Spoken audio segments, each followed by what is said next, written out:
Welcome to another episode of Bargain Bin Saturdays, where I review movies I've purchased from the $5 bin at my local Walmart. In this episode, we're going to be taking a look at Gnomes and Trolls, a 2008 CG movie created by White Shark, and it marks the first CG movie to be created by a Swedish company according to Wikipedia. And for a first attempt made on a budget of around $5 million US, this movie isn't that bad. Story-wise, the movie is a bit of a mess in my opinion, largely because it has so many subplots going on. You have the conflict between Junior and his father, which shares some similarities to the relationship between Hiccup and his father and How to Train Your Dragon. Even as a boy, I knew what I was, what I had to become. Hiccup is not that boy.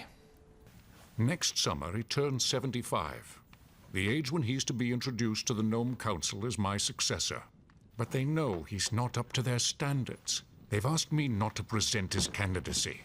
On top of that major subplot, you also have subplots about Junior's mom, who wants to prove to be more than just a meager housewife, a troll with an identity crisis, and a character that's obviously bipolar named Hilda, who has problems with Junior's father for making all the animals in the forest dependent upon him.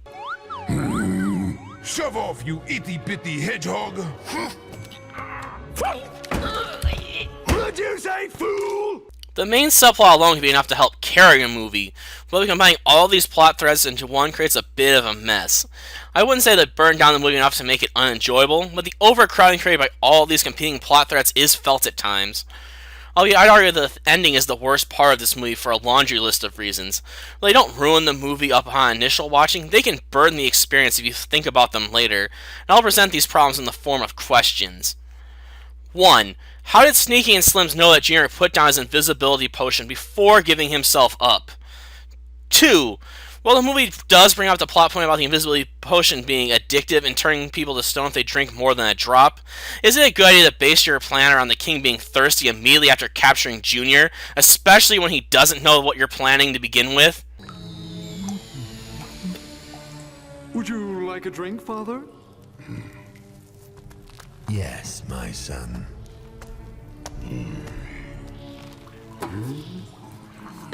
For sure. Help me, my son. Help me.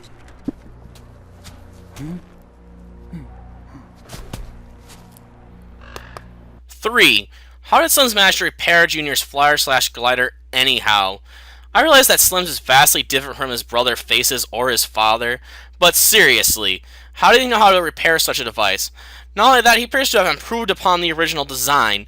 Did Junior's mom tell him how to fix it? It is implied in one scene that she may have quite a bit of knowledge about flying devices, but how could she have imparted all of the knowledge needed to fix and improve upon the flyer/glider to Slims in a few hours? And where did Slims get the parts to fix the flyer/glider anyway? Does he just have a massive collection of somewhat useful junk in his room or something? The movie does have a throwaway line about him keeping a collection of various items he has collected, but I don't see how that would explain his ability to apparently fix the flyer/glider without anyone noticing. Theme-wise, this movie is obviously about saving the forest, but it seems to conflict with most movies with this message. In many movies about saving the environment, humans and technology in particular are painted as enemies with a rather wide brush, to say the least. While in this movie, technology is suggested as a way to save the forest from the effects of humanity's ever-expanding need for resources. Today's gnome has to deal with so many factors my father never could have imagined, like deforestation and urban sprawl. I guess it is nice to see a message that suggests the problems created by technology can also be solved with technology. But this doesn't make the theme feel any less awkward, considering the environmental message at the heart of the movie is to save the animals, and by extension the forest. Broadly speaking, this movie isn't the best, to say the least, which is to be expected considering the highly limited budget that I had mentioned earlier. Though a few of the more noticeable problems can be found in the faces and the lack of background animations at times, and the fact that the movie tried to save money by having every single tree in the forest lose its leaves as soon as the first flakes of snow hit the ground. In terms of voice acting, the movie is alright in my opinion.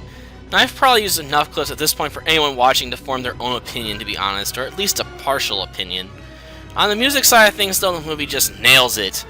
Or maybe I'm just a sucker for background music that has a more orchestral feel to it. Despite Gnomes and Trolls having a laundry list of problems, It isn't that bad of a movie, to be honest. It manages to carry itself with an interesting set of characters, and while the plot may be a bit busy at times, it manages to tie all the subplots together well enough for the movie to at least function, which is more like I say for some of the other movies that have been on this show. Well, it's just like it is with the stars. There are bright ones, and there are those that are dim.